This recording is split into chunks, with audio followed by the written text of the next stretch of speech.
جس کی محبت کے سہارے آج ہم زندہ ہیں، اس علی کی ظاہری زندگی کے آخری ہے۔ آج اتنا بڑا مجمع میلبرن کے اس امام بارگاہ میں موجود ہے، ہر آدمی آیا۔ آج میں نہیں سمجھتا کہ کوئی گھروں میں بیٹھا ہوا ہوگا، اس لیے کہ آج گھر میں بیٹھنے کی رات نہیں، سب یہ سوچ کے آپ آئے کہ آج علی کو پرسہ دینا ہے، آج زینب ام کلثوم کو علی کا پرسہ دینا ہے۔ 2 دن سے تمہارا امام زخمی ہے۔ ابھی آپ نے ذاکر سے مرثیہ میں سنا کہ قربان لہو بھری تیری صورت کے یا علی،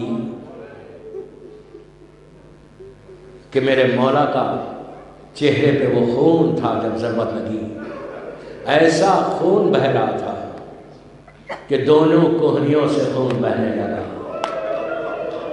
تکلف سے نہیں رونا، تکلف سے نہیں رونا۔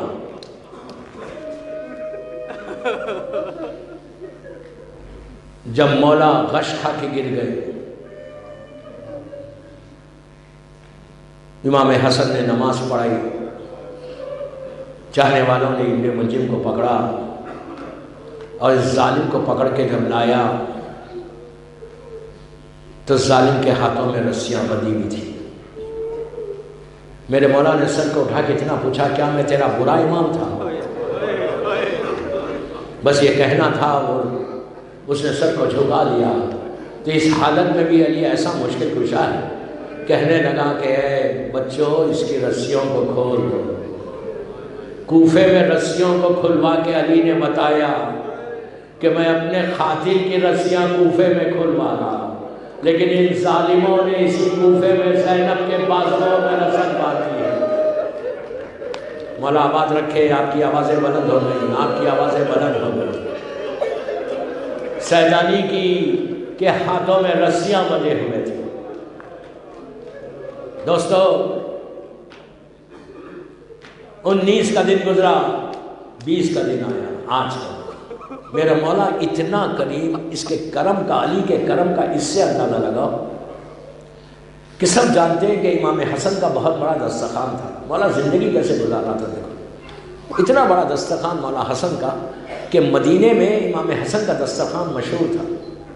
اگر ہر شخص 15 تاریخ کو مہینے کی اپنے گھر میں حسن کا دسترخوان کرے، ہر مہینے کی 15 تاریخ، تو اس کا رزق بہت کھلتا ہے، بے انتہا رزق کھل جاتا ہے۔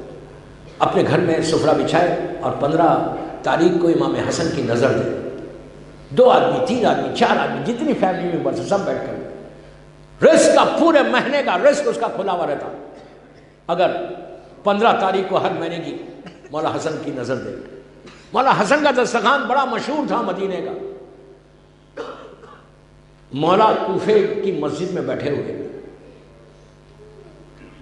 اور ایک مسافر آیا اور اس نے نماز پڑھی۔ نماز پڑھ کے اس مسافر نے، اس ٹورسٹ نے پلٹ کے دیکھا کہ پوری مسجد خالی ہے اور ایک اللہ کا بندہ بیٹھا ہوا ہے، سامنے اس کا رزق رکھا ہوا ہے۔ عرب کا دستور کہ مسجد میں کوئی آئے سلام کرے، وہ آیا امام علی کے پاس، مولا تھے اور مولا کو اس نے سلام کیا، علی کو نہیں پہچانتا تھا، سلام کیا۔ سلام کیا، علی نے جواب سلام دے کے کہا کہ بھائی تو بیٹھ جا، کھانا حاضر ہے۔ وہ بیٹھ گیا، مسافر ہے۔ اس نے دیکھا کہ جو کھانا نکلا ہے علی کے پاس سے،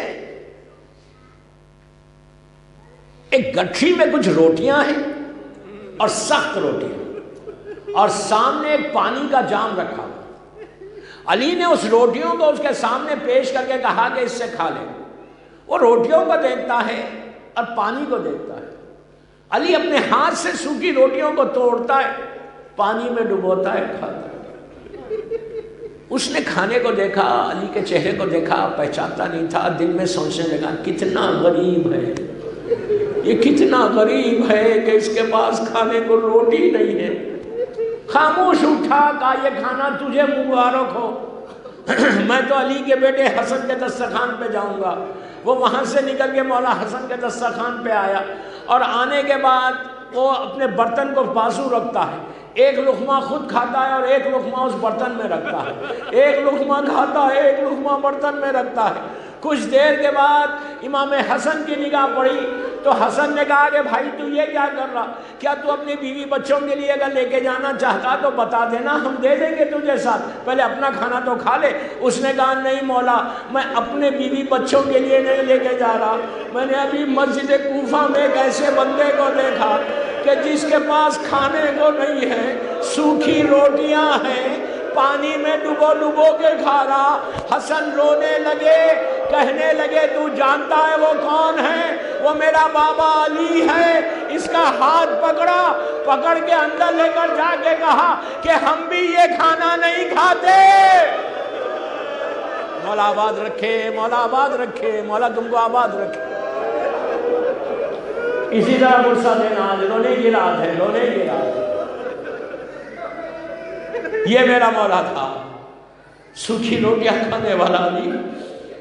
جب آج کی مغرب کا وقت آیا، جب مغرب کا وقت آیا تو علی نے بی بی ام المؤمنین سے کہا کہ مجھے اٹھا کے بٹھاؤ۔ شہزادوں نے علی کو اٹھا کے بٹھایا اور علی نے آج پہلی مرتبہ بیٹھ کے نماز پڑھی۔ عزیزو، خاندان اہل بیت میں 2 لوگوں نے بیٹھ کے نماز پڑھی۔ آپ سمجھ گئے، مولا آباد رکھے، مولا آباد رکھے۔ علی نے کوفے میں بیٹھ کے نماز پڑھی، اتنا کمزور ہو گیا تھا۔ یا شام کے زندان میں علی کی بیٹی زینب نے بیٹھ کے نماز پڑھی۔ جب چوتھے امام نے پوچھا پھوپھی اماں شام غریبہ میں بھی آپ نے بیٹھ کے نہیں پڑھی؟ تو کہا بیٹا اتنی کم غذا آتی ہے کہ آج کئی دن ہو گئے کہ زینب کے پیٹ میں کچھ نہیں گیا، زینب کمزور ہو گئی۔ اسی طرح برسا دینا، اسی طرح برسا دینا۔ میں بھی رک کے مجلس پڑھوں گا، رک کے مسائل پڑھوں گا۔ آج کی رات کا حق ادا ہو جائے، تڑپ کے رونا، یتیمی کی رات ہے۔ آج میرا مولا بیٹھ کے نماز پڑھتا ہے۔ بچے سمجھ گئے کہ میرا بابا کتنا کمزور ہو گیا۔ نماز کے بعد میرے مولا نے جناب ام المؤمنین سے کہا کہ ام المؤمنین آج 2 دن سے میرے بچے بھوکے، جو کچھ ہے نکالو، سفرے کو بچھاؤ اور مجھے اٹھا کے بٹھاؤ۔ شہزادوں نے امام کو اٹھا کے بٹھایا۔ مولا اتنے زخمی تھے، اتنا زہر کا اثر ہو گیا تھا۔ دسترخوان پہ لا کے جو کچھ رکھنا تھا رکھا گیا، امام کو اٹھا کے بٹھایا گیا۔ مولا نے پورے دسترخوان پہ نگاہ ڈالی تو سب تو نظر آئے، پوری اولاد تھی، لیکن حسین نظر نہیں آئے۔ امام نے بی بی زینب سے کہا کہ بیٹی میرا حسین کہاں ہے؟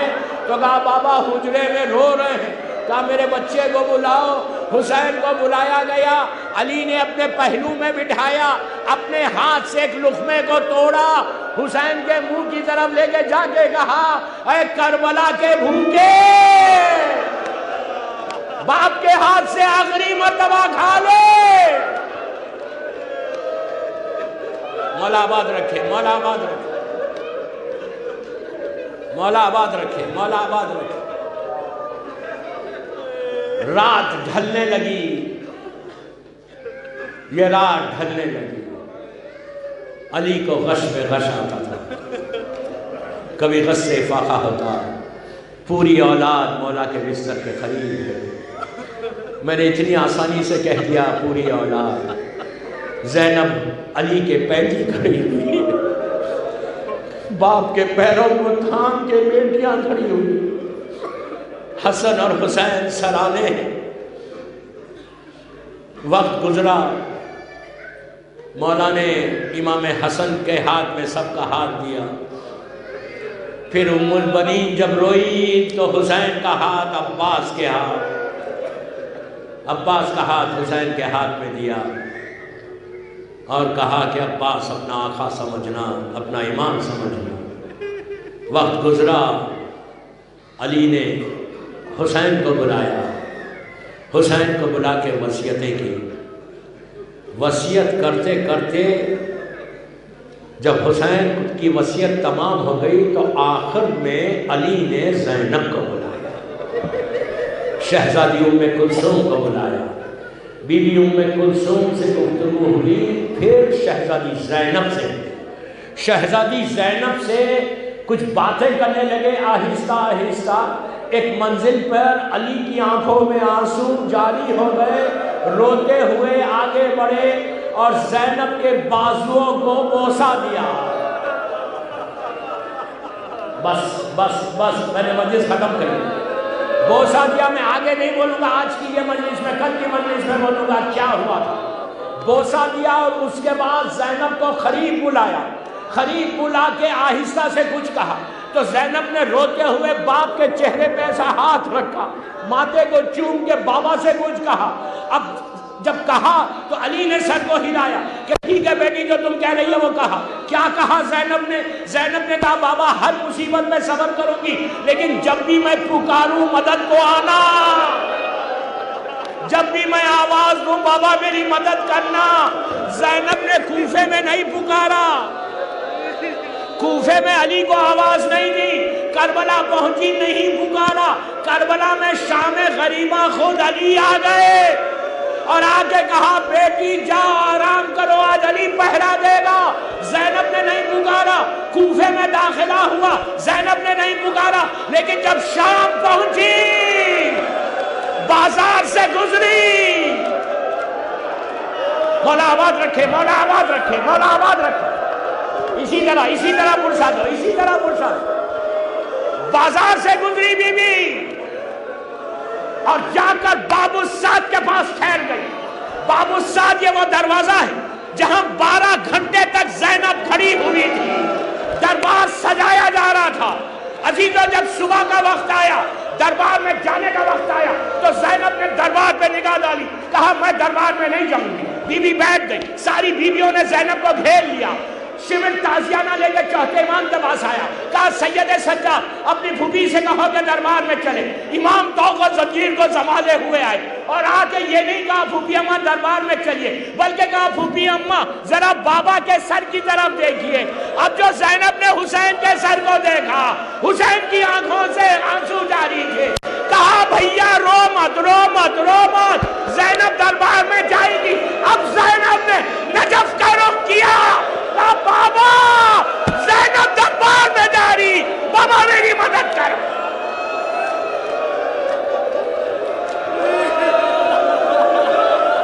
اسی طرح پرسا دو. مجلس ختم ہو گئی، پرسے کی رات ہے. بس 2 منٹ میں نے مجلس ختم کر دی.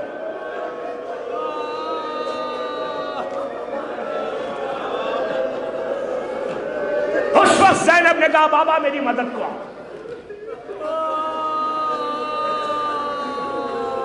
علی نے زینب سے وصیتیں کرنے کے بعد غش پہ غش آنے لگے. بالکل فجر کا وقت قریب آ گیا. جب نماز کا وقت قریب آیا، علی نے اپنی اولاد کو جمع کیا. پوری اولاد مولا کے بستر کے قریب آ گئی. جب قریب آ گئی، کل صبح جب فجر پڑھنا تو یہ لمحے کو یاد کرنا. جب پوری اولاد علی کے بستر کے قریب آئی، امام نے سارے بچوں کو غور سے دیکھا، ایک ایک بچے کو پیار کیا اور کہا السلام علیکہ یا اہل بیت نبوہ، سلام علیکہ یا معدن رسالہ. یہ کہنا تھا. محمد حنفیہ نے امامہ پھینکا، زینب باپ کے قدموں پہ گر گئی، کہا بابا میں یتیم ہو گئی. بھائیوں نے زینب کو ہٹایا. یہ دنیا کا دستور ہے، جب بیٹی باپ کے پیروں پہ گر کے روتی